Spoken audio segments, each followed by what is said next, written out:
And so with that, I hand over to Stephanie Farrior, former legal director at Amnesty International and professor of international law also in the past. So I will be talking about a particular procedure that we can use, and that is to submit a complaint to what are called the thematic special procedures. We know they're country rapporteurs, and there is one appointed for Afghanistan. But as Karima explained in her overview, there are also special procedures that deal with specific human rights themes. For example, freedom of expression, or peaceful assembly and protest, or rights of minorities.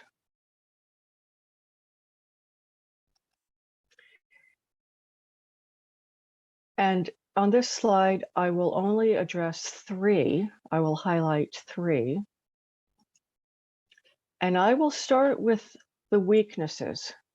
Here's what we cannot expect from using the complaint procedure. In the end, the special procedures who receive these complaints can make recommendations, but they're not binding. They are only recommendations. So it's not like a court that gives a decision that must be followed. And the special procedures don't have all the resources needed to do everything that they're asked to do. And that has an impact on what they can do. But there are two strengths that I'd like to highlight. You think, well, why should we bother with this? They can help build a public record to document human rights abuses. And in the chat, some of you commented on some of the rights abuses that are not being addressed now by the international community. This can be a way to bring those very serious human rights violations to the attention of the world community. And another aspect of this complaint procedure is they can act more quickly than what was explained in the first session. The treaty bodies, they work on a regular schedule, and you have to wait sometimes years before the next review. The Universal Periodic Review, every 4.5 to 5 years. But with this complaint procedure, it is much more, it's certainly faster than that. It's possible to get perhaps within 2 or 3 months some kind of action, although it might take longer.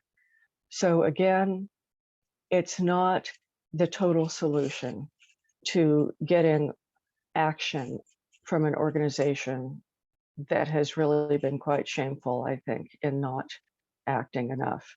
But it can raise the profile of issues and help build that record of documentation. So what they do is with the complaints, they receive complaints about human rights concerns in their issue area.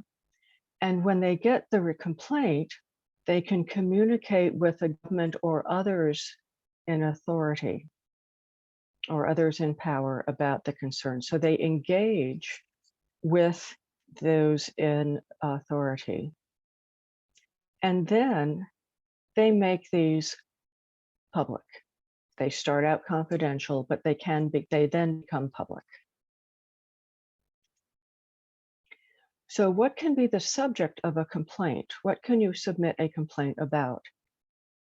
It can be about something that happened in the past. An event that happened can be something that is the subject of a complaint, because you can then ask the procedure to ask the authorities to do something about it, perhaps remedy and so forth. A complaint can also address something happening now, ongoing violation. And it can also raise concerns about laws, policies, and practices.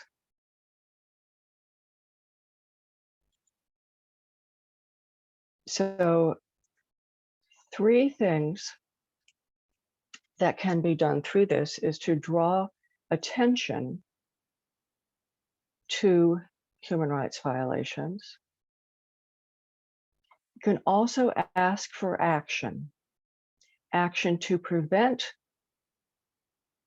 a violation, to stop what is going on now, to investigate, or take action to remedy the violation. The special procedures send a report to the Human Rights Council, and any reply they receive from the authorities. And it's posted on the website also, so everyone, we can all see them. I'll show an example to you. It can raise public awareness. And so some of those underreported issues can then become better known. And we can do advocacy around this. Now, what are the requirements? These are basic UN requirements. Is first a factual description. What happened? What are the facts? And I'm going to show you an example.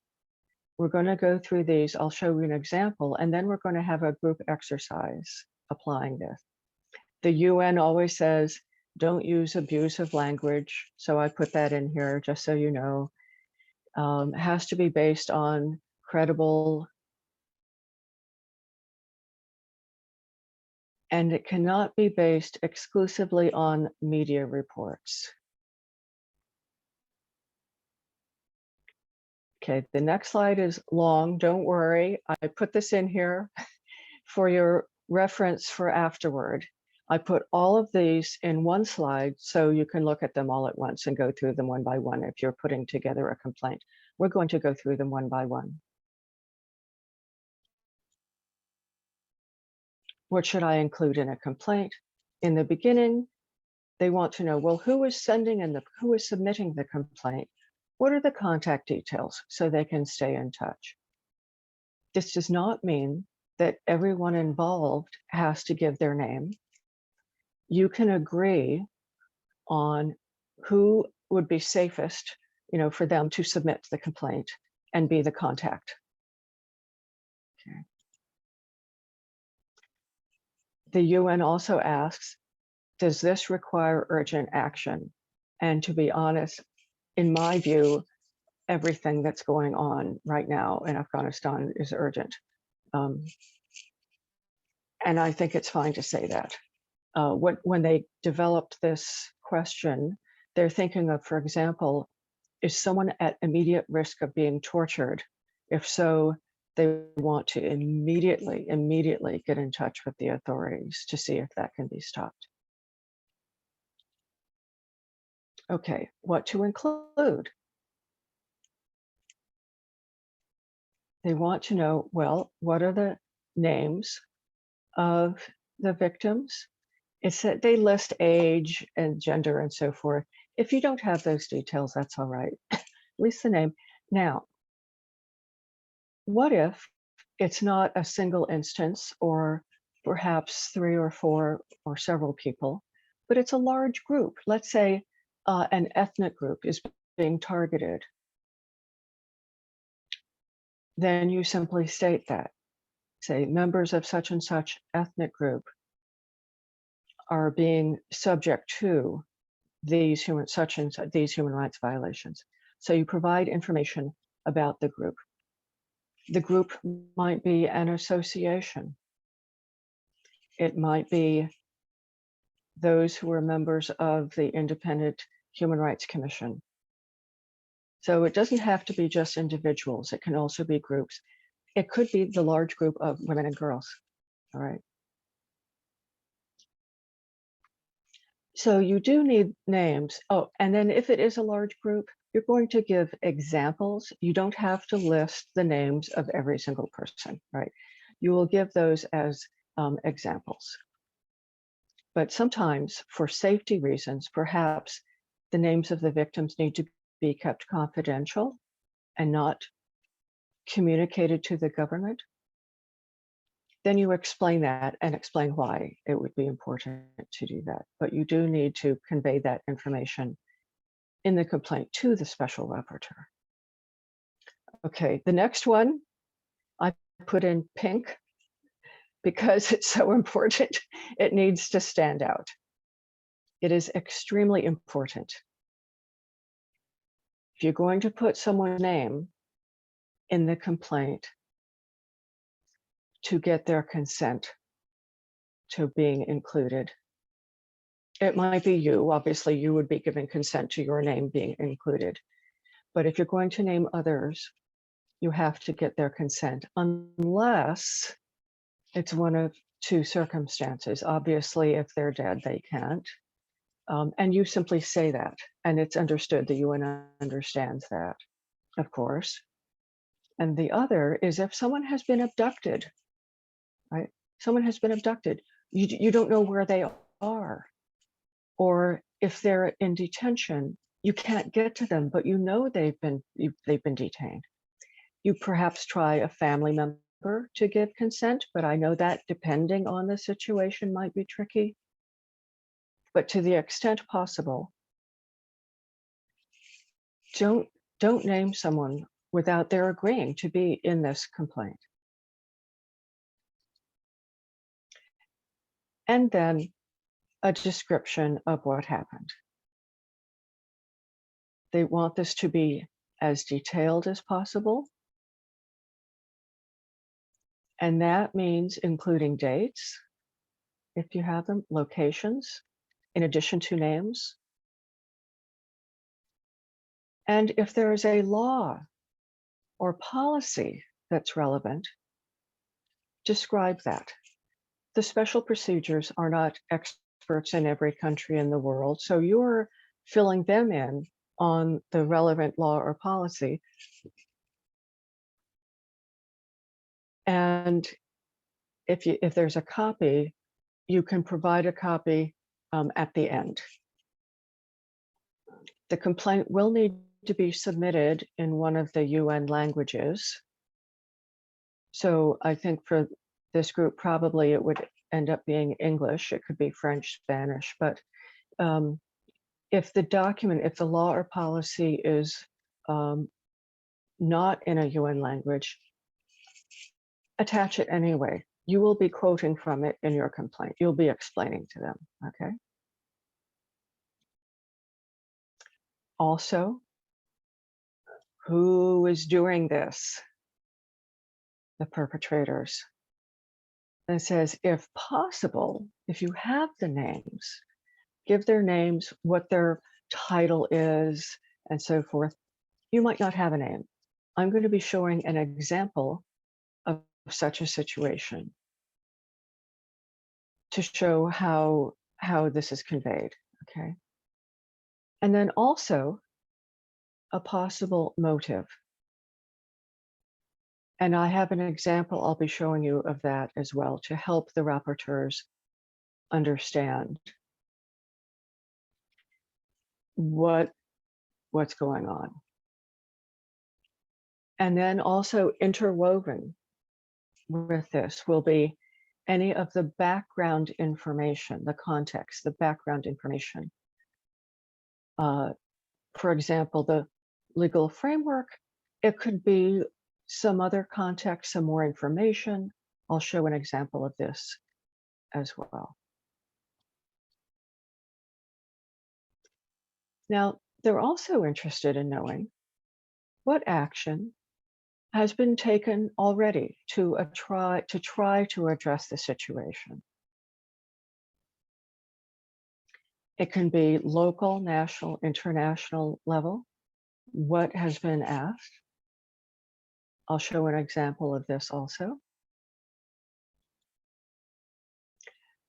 And here, This is a very important aspect of the complaint. You are the experts. You're the ones submitting this information. They want to know what you recommend. What are you asking the special procedures to do? What action do you want them to take? Understanding, however, that they don't have an enforcement authority, but there are still some things that they can do, and we'll get to that. So that would be what's included in the complaint. Okay, so you send your complaint in. I have a slide at the end to show you where to send it and so forth. You send in the complaint. And just so you know, you will not hear back after you send it in. The way you know something has happened is if it goes up onto the special procedure website. I have a link to that at the end also for you. You won't know any action has been taken until the special procedure issues a public statement. Sometimes they will issue a statement.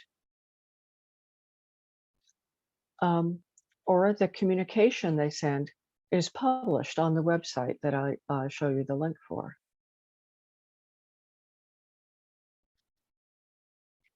Okay, so here's the process. You send your complaint in, and the first step is it's reviewed just to see if it meets those basic requirements.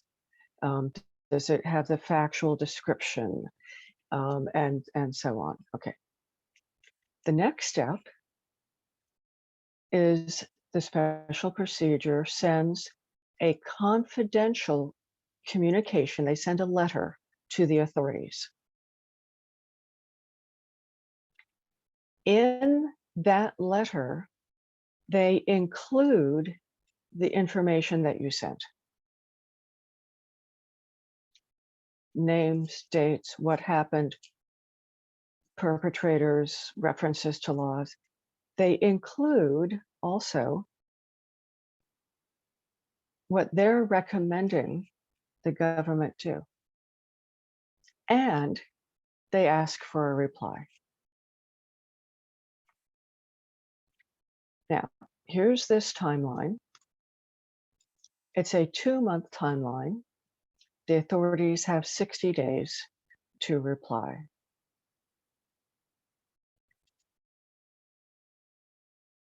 The communication is no longer confidential when the authorities respond. It's public, it goes on the UN website. The letter from the procedure and the government reply. What if the government does not reply? If 60 days pass, no response, it goes up on the UN website, no longer confidential. So sometimes the authorities respond, the special procedures make further inquiries, they continue to engage back and forth with the authorities, but the communication itself, which includes what you have said in your complaint, is already out there publicly. So as mentioned, even if there is no response, it can help build a record and bring attention to what's going on. And there's so much, as you have pointed out, so many of you in the chat, there's so much more going on that is just not getting the attention needed. So this can be one way of getting that attention. I'm not going to go through this in detail. I'm simply showing this example to you to indicate if you want to see more examples. I'm going to go through one. You go to this website and click communication sent. They're organized by just groups of dates. Okay, that leads you to this page. And then you can see the countries along the left, the human rights issue areas. Notice over here in the far right column, this if you click those, leads to the government replies. So this will give you the communication to see what the letter included and what the complaint said. This gives you what the government said in reply. But what about here? No reply, no reply, no reply. Okay, at least the information is now out there.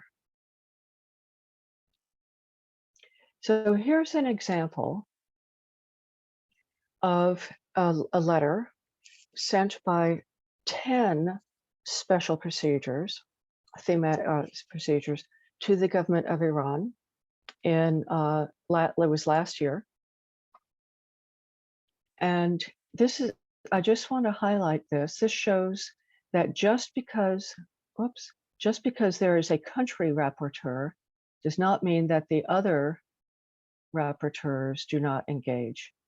Because there is a country rapporteur on Iran, but what was happening involved many different human rights themes. And so all of these different rapporteurs engaged in this process.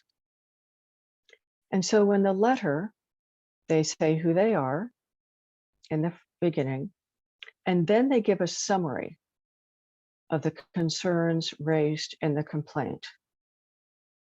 This particular one involved a human rights defender and lawyer and her husband. The lawyer and women human rights defender was imprisoned for defending women and girls who were criminalized for protesting compulsory veiling laws. Her husband was supporting her and also protesting the veiling laws, and so he was also being harassed. So that's the summary. That's what is sent to the authorities. And then the next several pages, I'm not going to do them all, don't worry.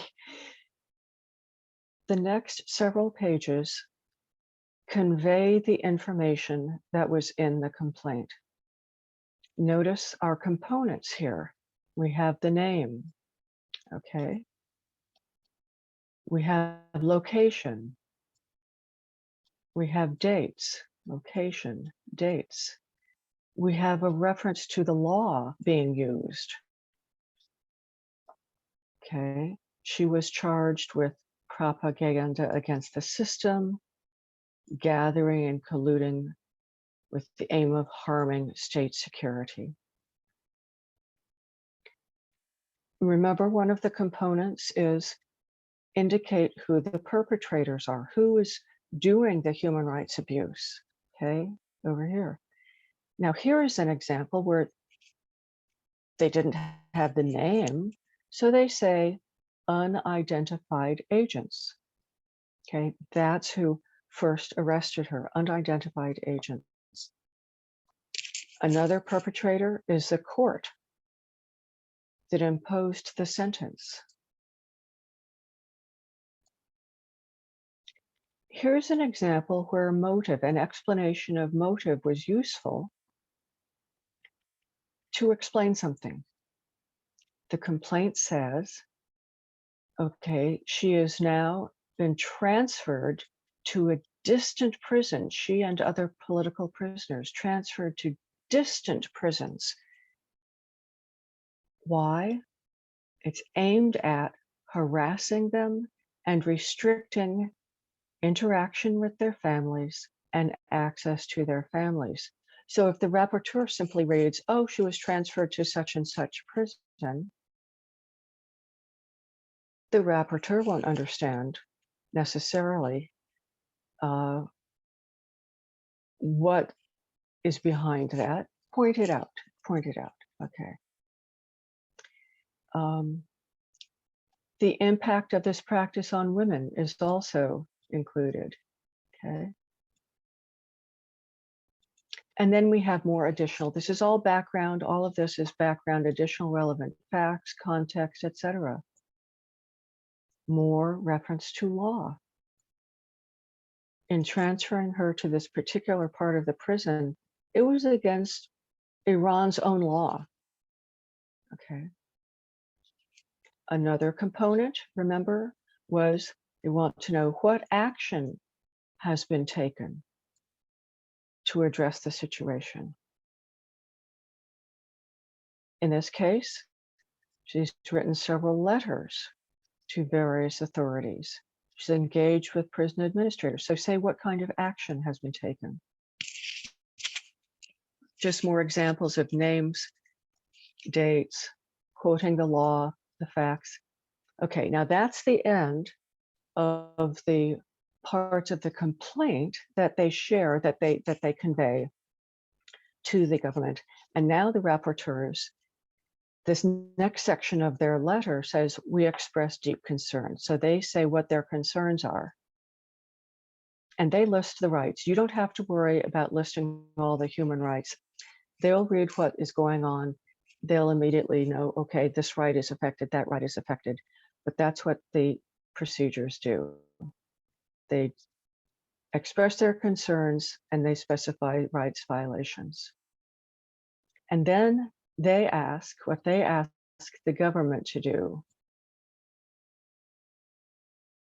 And they include the relevant human rights law. That's their role. They include that.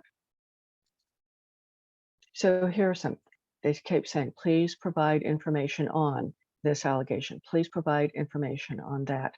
Again, please provide information. And then explain how what you're doing is compatible with international human rights law, with your obligations under human rights law. So one example, please explain the legal grounds for compulsory veiling laws and the legal grounds for criminalizing unveiling under the offense of promotion of prostitution. And how is this compatible with your obligations under human rights law? Okay, this is one example. So this is what they're asking the government to do. Now I chose, this is from another communication. This one was to another country, Somalia. And I'm putting this in here as just one of many examples where the special procedures reject religion as an excuse for violating human rights, and they reject culture as an excuse for violating human rights.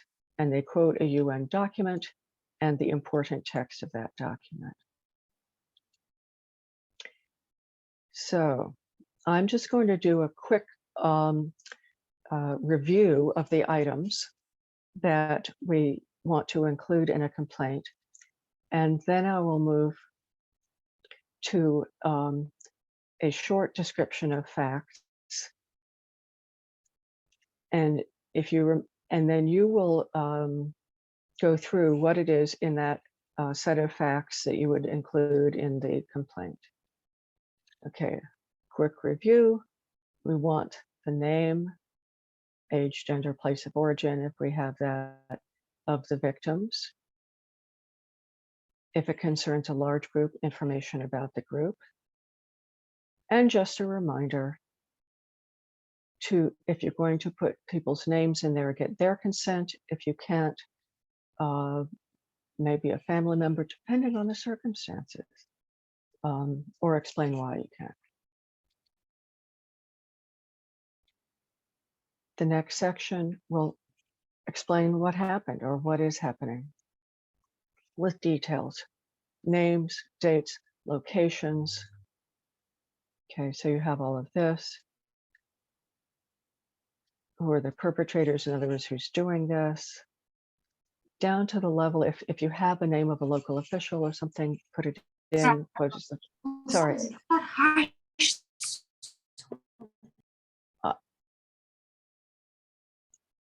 I'm sorry, someone spoke and I couldn't make out what was said. And I also don't have access to the chat, by the way, when I'm showing a screen, so. We are watching the chat, Stephanie, and we will respond to questions during Q&A.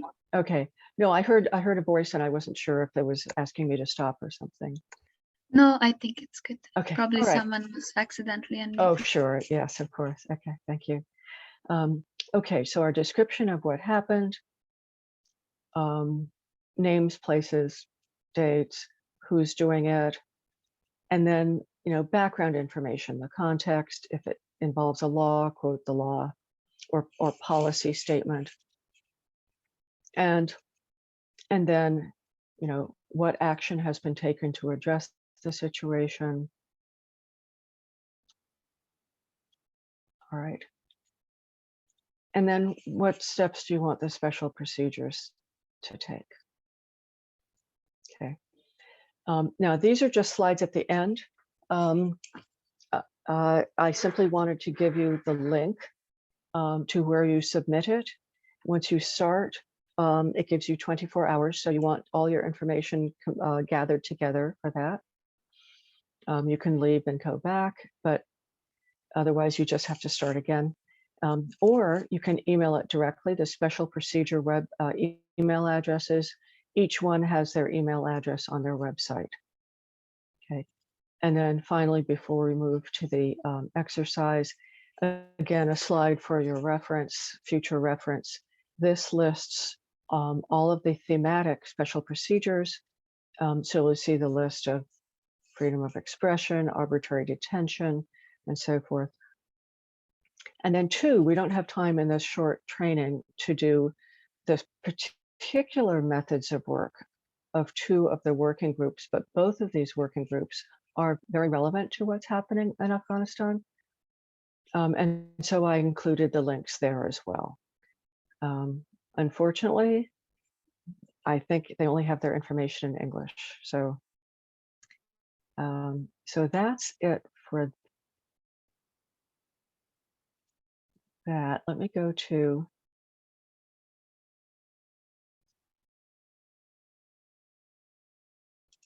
I know I pulled this one up. Okay, here we go.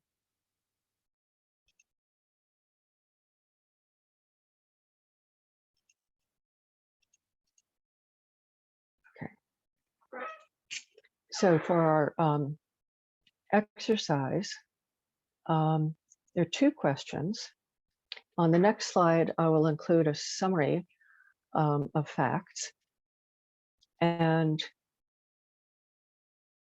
what information from the description on the next slide would you include in the complaint? But also think about what additional information is needed. What additional information besides those facts should we put in a complaint? All right, so here, this is a summary. Should I read it out loud or just let people read? I think that's up to you. If you read it, I would Mhm. say just summary is fine. Right. Yeah. So this concerns the arrest of 11 women who are accused of disrupting a program that was organized by the Taliban. This is in Bamiyan province. And what was said was, oh, they disrupted, the Taliban says they disrupted the program.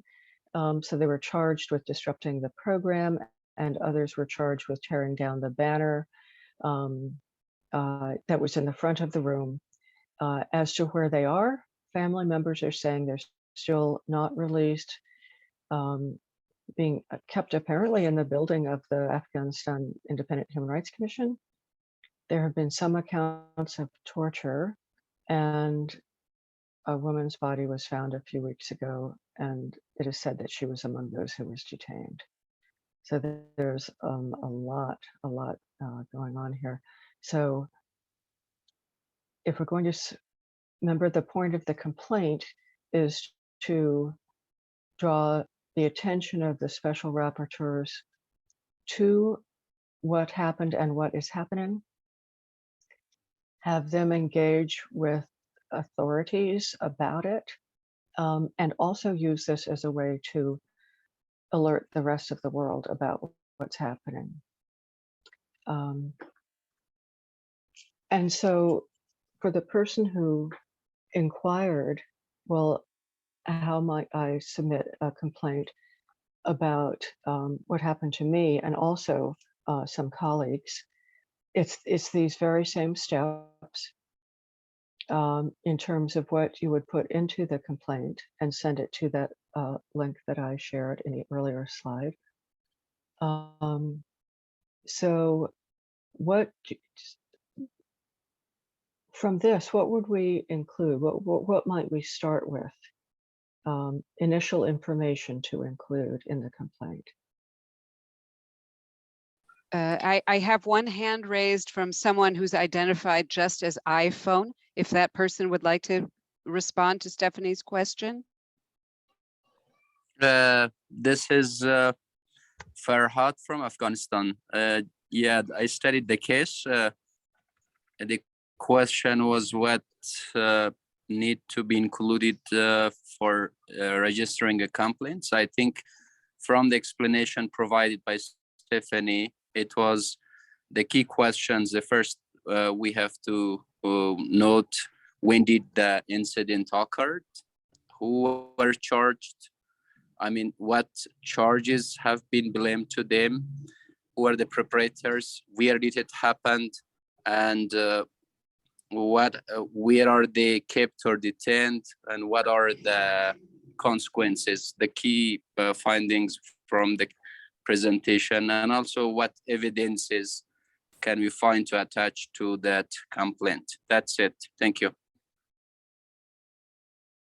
Okay, thank you. And so there's you captured a lot of the items to include. There's some key information that still needs to be mentioned. So what else might be important?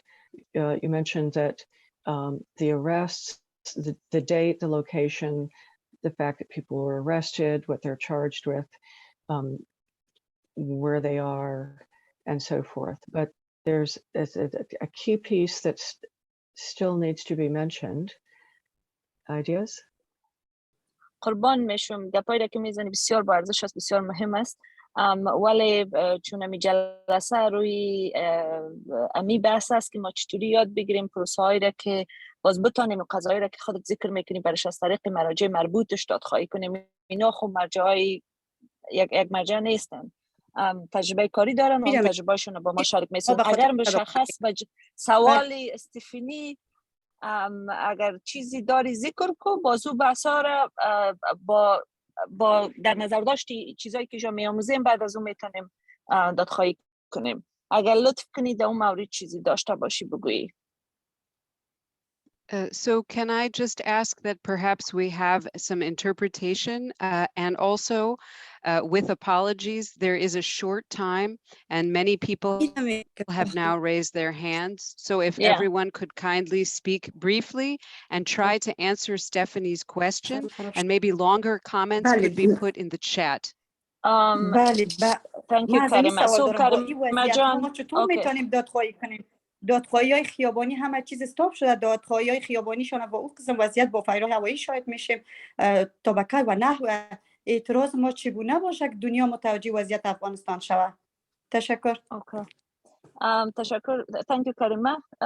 So Karima جان میگن که اون بحثی ما بسیار مشخص است. اگر برای از اینکه بتونیم دیگران فرصت داشته باشن، اگر سوالتون بسیار کوتاه مشخص و به جواب استفانی باشه خوبتر است. اگر باز بحث‌های اون طولانی‌تری مثل زهرا جان دارین میتونین اون رو بنویسین تا چت گروپ بندازین که همه ببینن. So I think we should go to the next person. Stephanie and Karima, what Zahra was saying mainly about all atrocities happening in Afghanistan, and she mentioned 2 cases where a young guy and another woman was tortured. So I think it's not relevant here.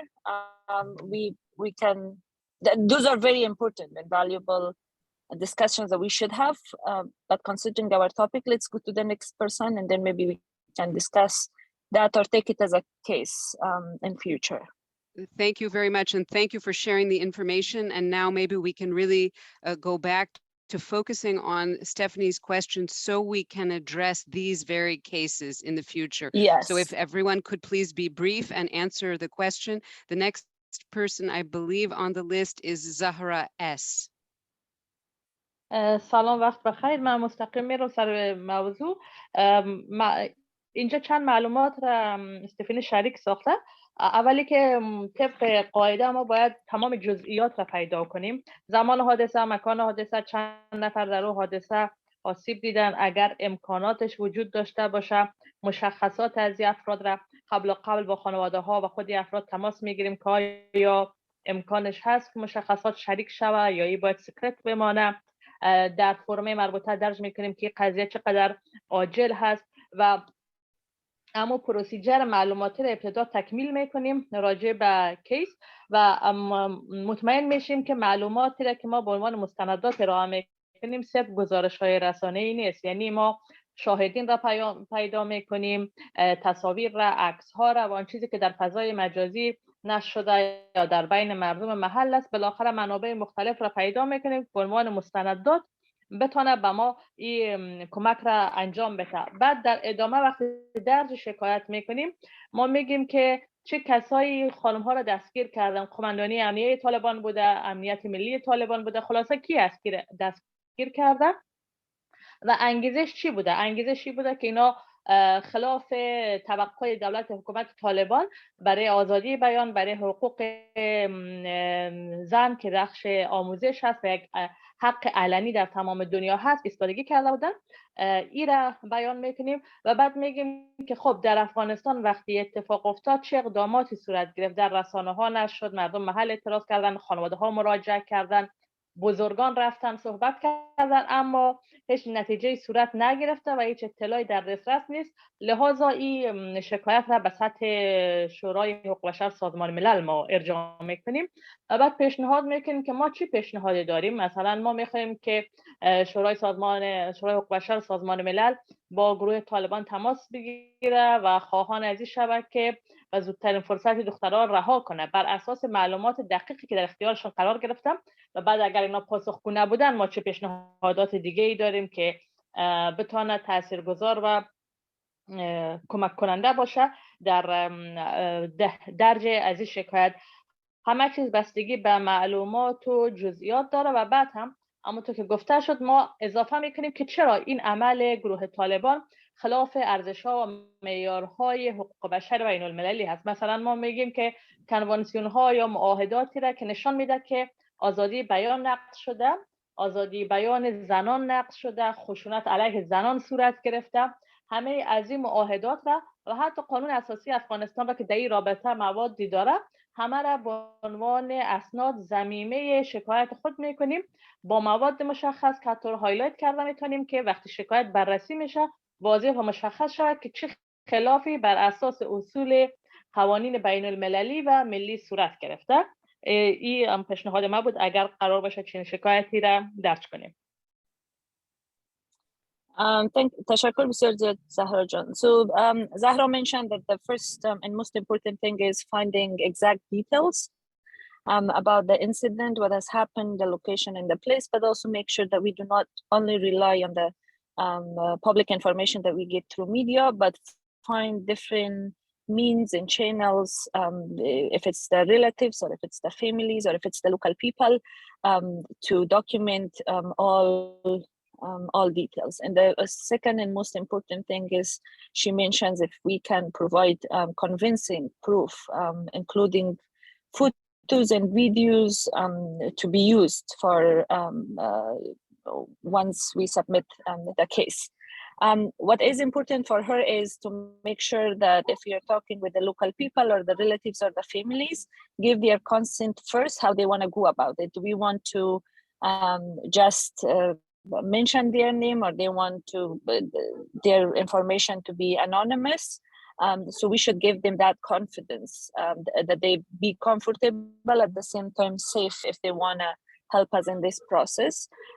She says that once we give the case with all those documents respecting all those procedures to UN, then based on Stephanie's presentation, then UN will ask the Taliban about the case.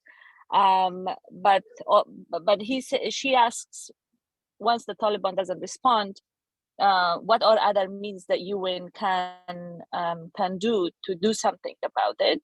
And she also mentioned, she emphasized on the details of the case we submit, that we find each incident and then directly mention what in that goes against the human rights law, against the conventions that, or UN conventions that Afghanistan is part of, or even other international regulations that we obey.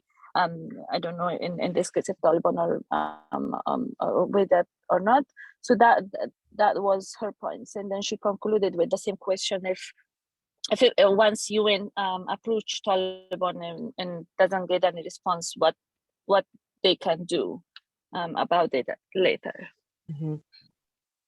Great, thanks for all that great information and analysis, and certainly going to the question of who someone had suggested, well, we should approach the families.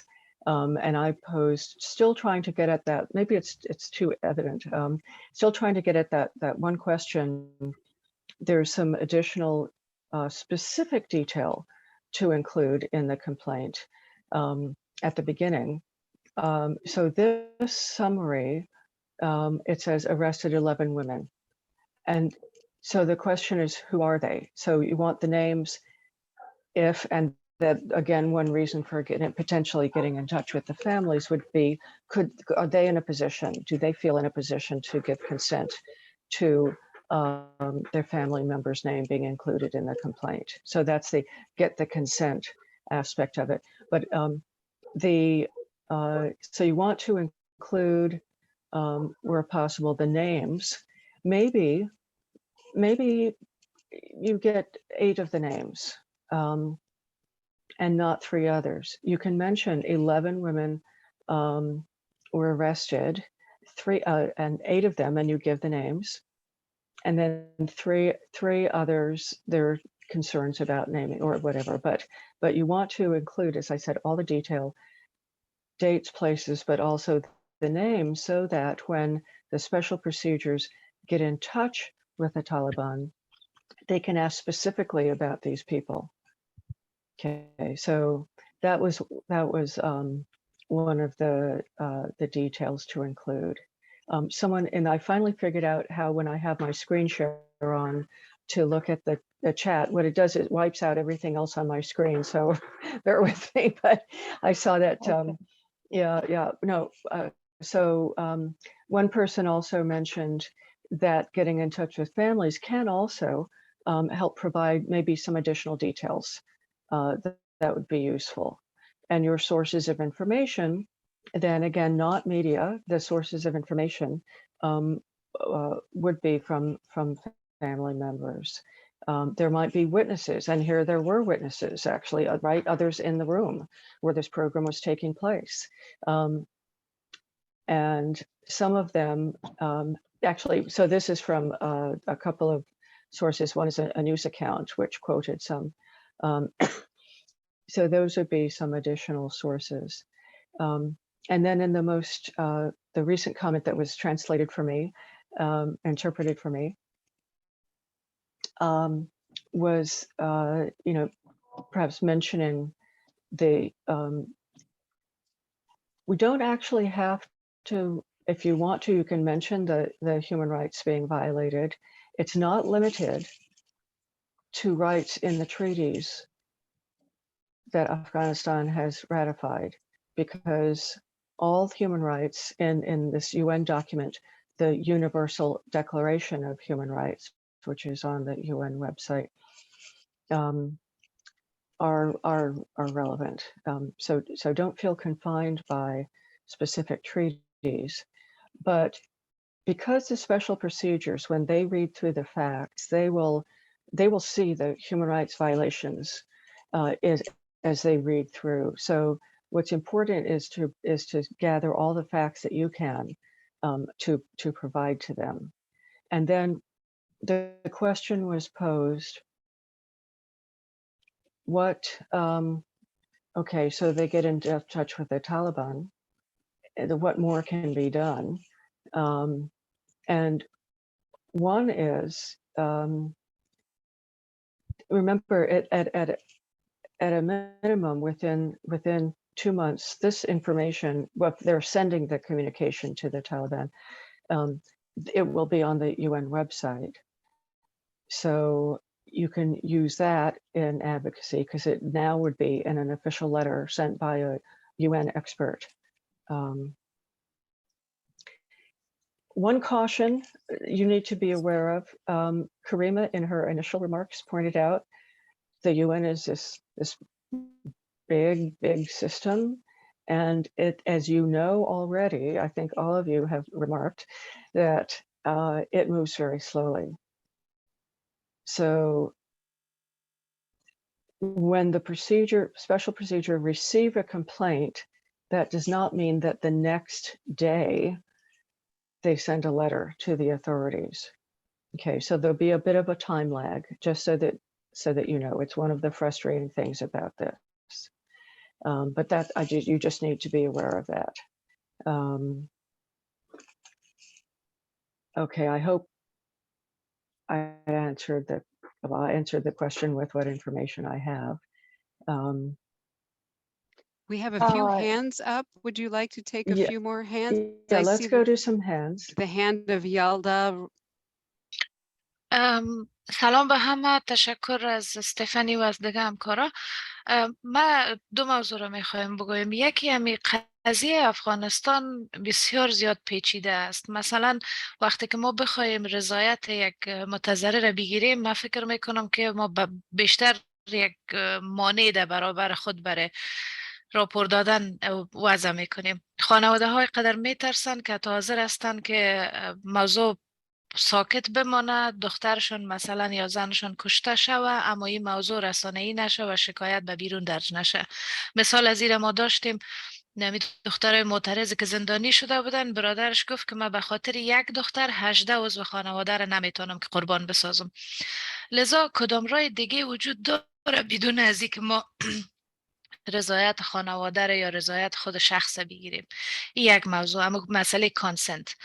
سوال دوم ای بود که در افغانستان فعلا هیچ قانون وجود نداره و طالبان وقتی که آمدن قوانین کلش چی اعلان کردن؟ ملغا اعلان کردن. به نظر مثلا قانون جزا و اینا، اونا به این قوانین پابند نیستن، خودشان هر چیزی که داشتن میکنن. ما در قسمت قانون مثلا چی را میتونیم اضافه بکنیم یا لیگل فریمورک یا پالیسی هایی را که استفانی مثال دادن؟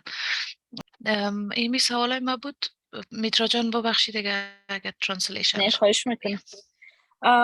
So Yalda John specifically mentioned three things. First, she says context of Afghanistan is very complicated. Culturally, once you ask someone for consent, you immediately put him or her in a position to say no. The reason is, yes, they get afraid, but at the same time, they don't. They think once their name is out, it's from an honor position, it's not good for them. So they don't want it. Even they accept it at cost of killing or losing their daughters, but not having their name to be out there. She specifically mentioned the case that there was a woman who needed help, and the brother said he cannot just destroy another 18 members of the family for her. Second, and then she says, is there any way we go about it without getting consent from the person? The second thing she says, currently we don't have any law in Afghanistan. All laws and regulations are debarred by the Taliban. So she's asking what we can use then in case of Afghanistan, or what laws or regulations we can refer to. The third thing she mentions was something Iraq Wustani has mentioned in chat room, that when she was imprisoned, they imprisoned her little daughter with her too, and then she was tortured. She is asking, is there any way for her to put a case in front of UN where she can represent her daughter and herself? Can she, as an individual, independently do that for her and her daughter? Okay. Yes, well, I wanted to, the question about, well, if there aren't laws officially passed and so forth, but the Taliban is running on these policies and statements and so forth, what do you refer to? When whatever official statements are the basis that they're operating under, you quote those statements. So it doesn't have to be, or if, let's say there isn't even a stated policy, some of them are stated policies. They announce things, right? And you can use those announcements. But even where there's not a stated or announced policy, but there's something happening, there's a practice that's happening, that's okay. You just describe the practice. Or let's say you don't have a practice in many areas, but there's an event, there's something that happened, you describe that. So don't worry if there's not, there might, well, there's no legal basis, that no basis in law sometimes that they might claim is the reason for doing what they're doing. For these complaints, it's important to say what happened, who it happened to, who did it, and the other questions, which I hope to get to, which we haven't done. So I just wanted to, don't worry if there are no laws or regulations in place. Sometimes there aren't, but you describe what happened. And I just wanted to say that if you yourself are have been subject to a human rights violation, you submit a complaint, and the name is you. It's you and your daughter. Then it's you and then your daughter's name. You explain the dates, where you were, what happened, who did it, and you send that in. And what is there a remedy that's been attempted or not? And then you send it in. With respect specifically to the torture, I would recommend the UN website. They say to submit a complaint, they have a link to click, and it takes you through a series of items, questions, and you fill in the information. But for torture, I would recommend going to the website, and my last slide or next last slide is a link to all of the rapporteurs. You scroll down to the one on torture and get that email address and send your information directly to that person. So there are two ways to do it, but for that, that's what I would recommend. So this is definitely a mechanism that you can submit about something that happened to you. Absolutely. And I if hope that could answers your question. Yeah, go ahead, Karima. If I can just add one thing, always to consider security when you're doing this, both security of the victims who are being named, but also the security of the people who are doing the submitting. And there is this problem of reprisals, as it's called, when sometimes various actors will try to act against people who have tried to use the UN system. So this is also an issue to consider very carefully. And let me just say, I'm going to hand over to the interpreter now. We have 3 people with their hands raised. My issue is also consent. I wrote it in there, and I think other people talked about it. So if there are names to these reports, I think it makes the reports more valid. But in cases like Afghanistan, Iran, and many of these countries, there'll be reprisal, mostly reprisal, not only for working with the UN, but working with groups who are outside, who are seen as close to the government. And so what can we do, to make sure that the reports are seen as valid, right? And at the same time, really protect people. Like if we give names, how can we ensure that those names are not revealed in any way? This is a huge issue. Reprisals. It's not just reprisals by the government. In a case of Taliban, it might be reprisals by family members, if we're talking about sexual violence, for example, or something like that. So this is it's just that issue of consent makes me very nervous. I know it's really important, but it also has other dimensions to it which could be really problematic. من در مورد همین ذکر نام و اجازه صحبت کردم که وقتی اجازه افراد رو میگیریم برای درج نامشون در گزارش ها، ممکنه که هم دولت ها و هم طالبان مثلا علیهشون اقدامی بکنن، حتی خانوادهشون اگه مثلا در رابطه با همین آزار جنسی و یه چیز اینجوری باشه، ممکنه که افراد دیگه‌ای هم علیهشون اقدامی بکنن. و بنابراین چجوری میتونیم گزارش هایی بدیم که مشروع باشن، دقیق باشن، مورد توجه قرار بگیرن، ولی نام افراد رو و خود افراد یه جوری ازشون حمایت و حفاظت بکنن. Sorry for that. And if I can just say, my apologies to the next two people, if you could be brief, because we are running out of time, and I'm so sorry for that. And we can also maybe stay in touch and answer other questions in the future. So we have Razia and then Jawad, briefly, please. And then I'm sorry, we won't have time for any more. Razia? رازیه جان و جواد جان یک بار دیگه تاکید میکنیم که از اینکه زمان نداریم لطفاً کوتاه سوالاتون رو مطرح کنیم. سلام خدمت همه.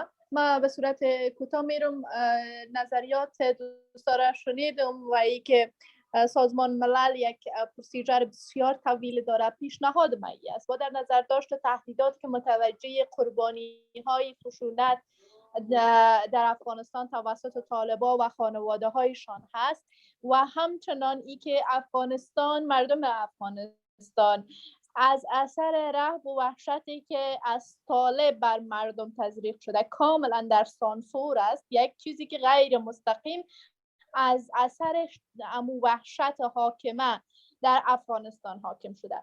بنابراین در چنین شرایطی ایجاب میکنه که سازمان ملل یک کمیته علاوه را که به صورت اضطراری به مسائل افغانستان علل خصوص موضوعات زنان و فعالین حقوق بشر در افغانستان بپردازه باید ایجاد شود. راههایی که به صورت آسانتر مردم افغانستان دسترسی پیدا کنند که شکایات خودت درج کنند.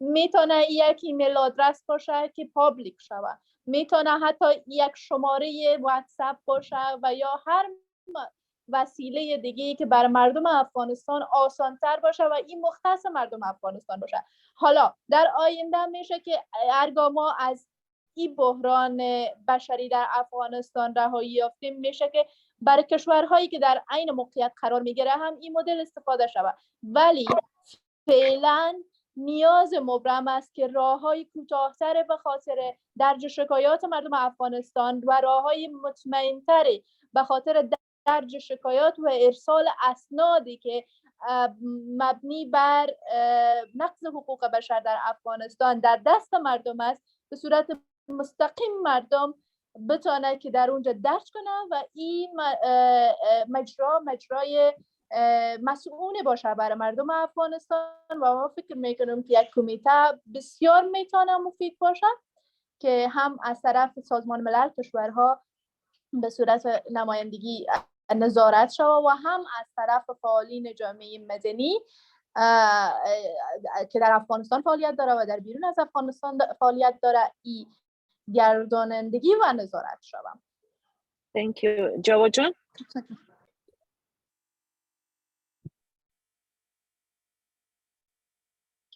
بسیار تشکر. در ادامه نکاتی که دوستان مطرح کرد، ما در قسمت پروسیجر ثبت و رسیدگی به شکایت قربانیان نقض حقوق بشر می‌خواستم این نکته را مطرح کنم که در شرایط حاضر در افغانستان متاسفانه امکان دسترسی به اطلاعات کافی در مورد قضایای نقض حقوق بشر و همینطور دسترسی به قربانیان نقض حقوق بشر فراهم نیست.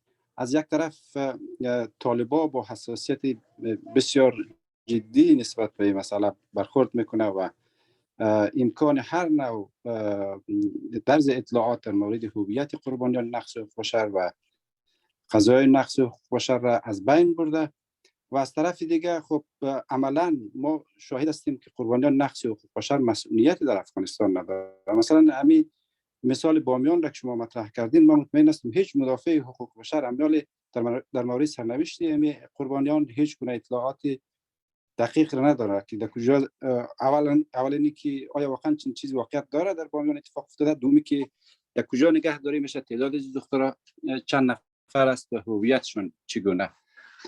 بنابراین من فکر میکنم که پروسیجر ثبت و پیگیری شکایات قربانیان نقض حقوق بشر برای وضعیت‌های عادی تعریف شده و در وضعیت‌های مثل افغانستان چندان کاربرد نداره و پاسخگو نیست.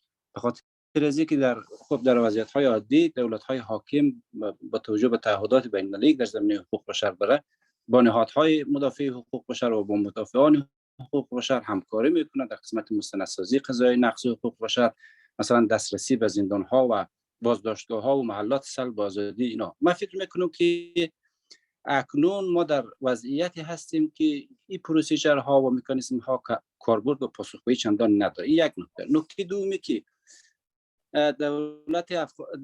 گروه حاکم یعنی طالبان در افغانستان تعهد به ارزش‌ها و موازین حقوق بشر نداره و از اونجایی که افغانستان قبلا به اسناد بین‌المللی الزام آور پیوسته و مکلف است که از اجرای اسناد و مقررات مندرج در اسناد گزارش بده، طالبان اکنون هیچ میل و علاقه برای از اینکه با مکانیزم‌های بین‌المللی حقوق بشر همکاری بکنه. این اطلاعات را در مورد وضعیت حقوق بشر در اختیار نهادهای مربوط به سازمان ملل قرار بدن، نهادهای حقوق بشری، مثلا نهادهای مبتنی بر منشور سازمان ملل متحد باشه یا نهادهای مبتنی بر معاهده باشه، هر یک از اینا خب فعلا نمیتونه که در مورد وضعیت جاری حقوق بشر در افغانستان دسترسی داشته باشه. بنابراین من فکر میکنم که ما در کنار این مکانیزم ها اصول دیگری هم داریم. مثلا اصل مسئولیت بین‌المللی حمایت در سال 2005 توسط سازمان ملل متحد تصویب شده و برای حمایت از حقوق بشر در وضعیت‌های اضطراری که هرگاه در یک کشور حقوق بشر به صورت گسترده نقض شود، سازمان ملل متحد در 3 مرحله و در 3 سطح از طریق شورای امنیت میتونه که برای جلوگیری از تکرار بیشتر نقض حقوق بشر اقدام کنه. بنابراین پرسش اصلی ما اینه که وقتی سازمان ملل متحد هم میفهمه و همینطور نهادهای حقوق بشری مربوط به سازمان ملل متحد که این مکانیزم ها در واقع کار نهادهای مبتنی بر منشور سازمان ملل و نهادهای مبتنی بر معاهدات در شرایط فعلی افغانستان پاسخگویی چندان نداره. چرا؟ بر اساس همین اصل مسئولیت بین المللی حمایت برای حفاظت از قربانیان نقض حقوق بشر در افغانستان و برای رسیدگی به مشکلات حقوق بشری در افغانستان استفاده نمیکنه. پرسش اصلی از ما در واقع همین مسئله بود که چرا این اصل هنوز مخفول مانده و سازمان ملل متحد به او توجه چندان نکرده. بسیار تشکر. Thank you so much. So let's start by Raza Jan. Her question is, we discussed that the bureaucracy within the UN and the processes is complicated and takes very long. So she says, and then the case of Afghanistan is very different. So her suggestion is why we don't suggest creating a special committee that is more responsive and process cases or respond to issues quicker than the normal UN procedures. And then maybe it has come with a hotline or other secure means where people can directly submit proof or their complaints or atrocities or human rights violation cases from Afghanistan. And then she is suggesting that can be used for other emergency situations in the future too, in case we need it, but UN bureaucracy is not responsive to that. Jawajan is saying that the mechanisms or policies we are discussing about the UN is not responsive to Afghanistan.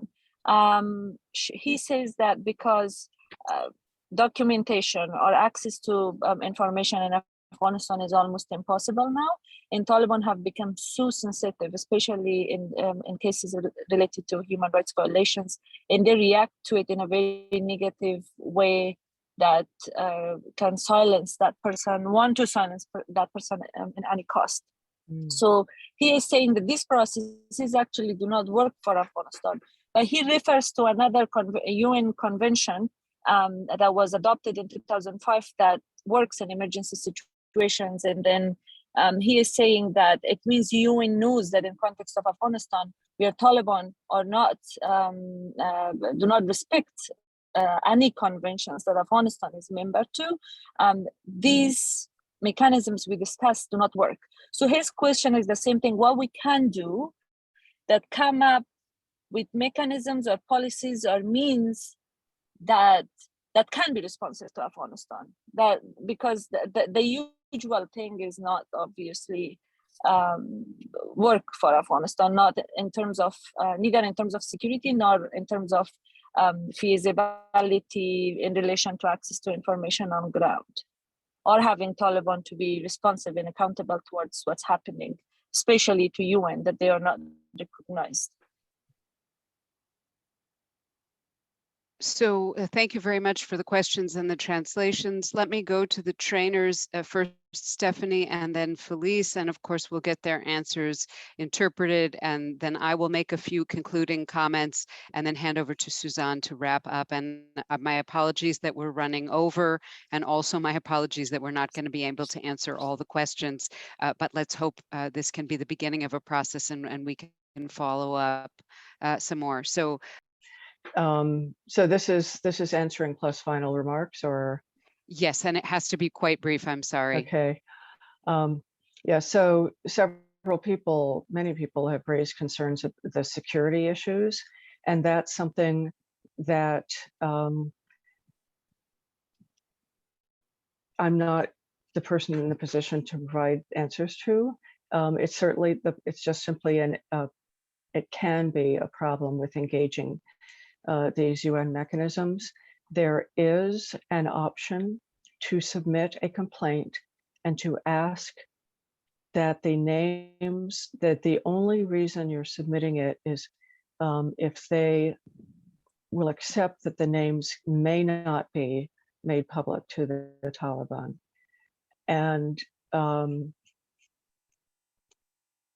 if they feel they can't agree to that, then they won't send it.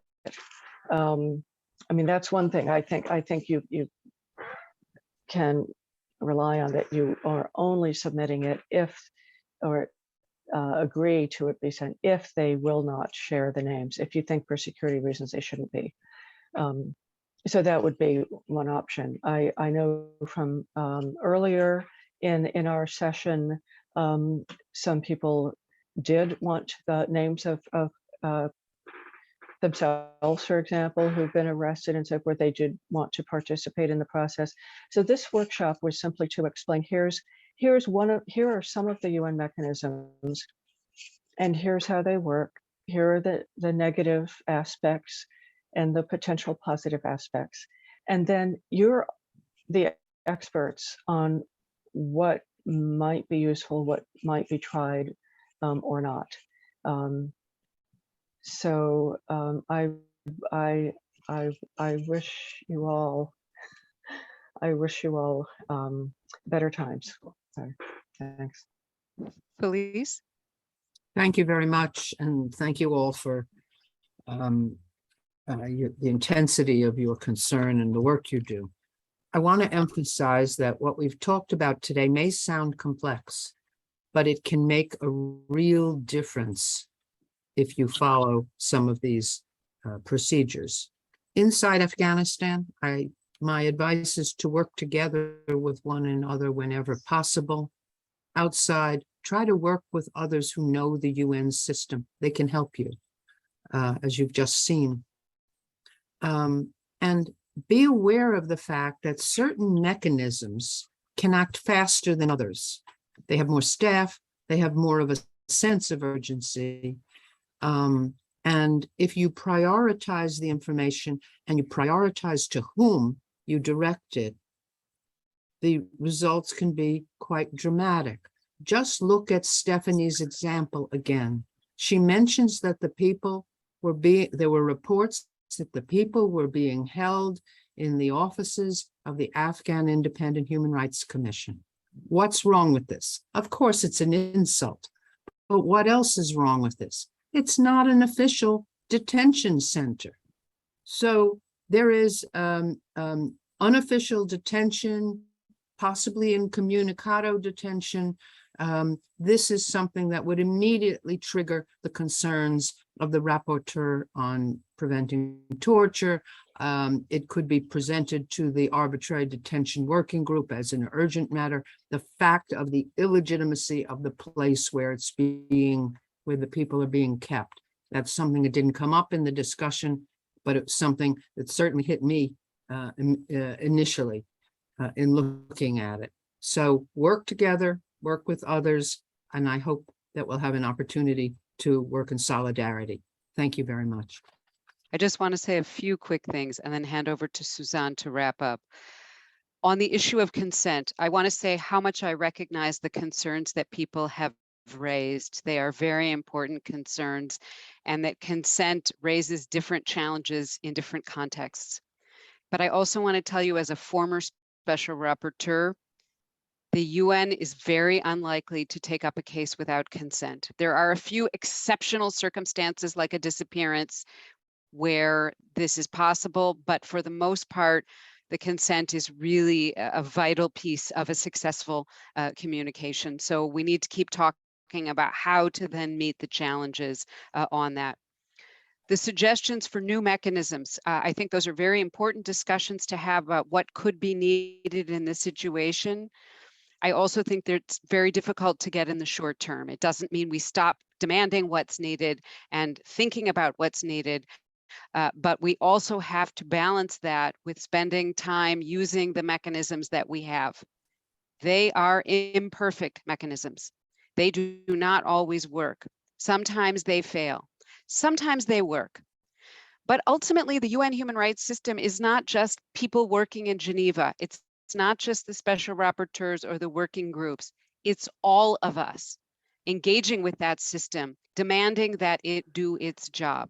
So I think we can't say the UN system doesn't work until we've really engaged fully with that human rights system itself in an organized, sustained way. So what I'm hoping we can consider is that adding this to the toolbox, trying this, it's not a solution, but I think it can be an important part of moving forward. And so I really wanted to say that I hope that some of us, both Afghan human rights defenders inside and outside, and some of us working internationally, can find ways to work together, because I think when our voices speak together, we have a greater chance of being heard. And I wanted to say, while I cannot claim to understand the difficulties that you face, personally, my family went through the rise of extremism in Algeria in the 1990s, and I know a little bit about what it feels like when the international community is failing you completely. And so thank you for sharing your outrage and your frustration with us, and thank you for carrying on the work in spite of your outrage and frustration. And please let us find constructive ways to work together and really build the solutions that you absolutely deserve. Thank you so much to the trainers. Thank you to the interpreters. And really, thank you. I'm so moved that you're all here despite all your logistical and security challenges working with us. It's very meaningful. Tashakur. Over to you, Suzanne. I just want to really thank everyone, all the trainers who volunteered your time, Karima for organizing this amazing training, others who worked so hard, Zobeide, Shiva, and the entire group that really advised and facilitated this training. You know, I don't have everybody's names, but I know Mitra, Gisu, Fatima particularly, and Wahida particularly worked during this event to make it possible and help, but everybody else who helped plan it, there's a large group behind this. I stress that we are all committed to Afghanistan.